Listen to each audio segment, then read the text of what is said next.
টাকা ছাড়া পুরুষ মানুষের আলাদা কোনো সৌন্দর্য নেই। সে যতই সুদর্শন হোক, যতই উচ্চ শিক্ষায় শিক্ষিত হোক, যতই গুণবান হোক, পুরুষ মানুষের গ্রহণযোগ্যতা মাপা হয় শুধুমাত্র তার টাকায়। পকেট ভর্তি টাকা না থাকলে তার আদর কদর কেউ করে না।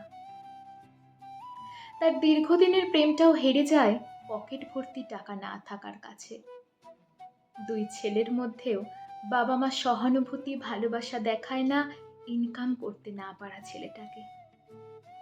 দুজন জামাইয়ের মধ্যেও ততটা মূল্য পায় না সে, যার ইনকাম কম। বন্ধু মহলেও যে বন্ধুটির টাকা নেই, তার কোনো খাতিরও নেই। সন্তানদের কাছে বাবার রোজগার না থাকলে সে বাবা সবসময় অবহেলার পাত্র। টাকা না থাকলে পুরুষ মানুষকে কেউ কখনোই ভালোবাসেনি, ভালোবাসতে পারেও না।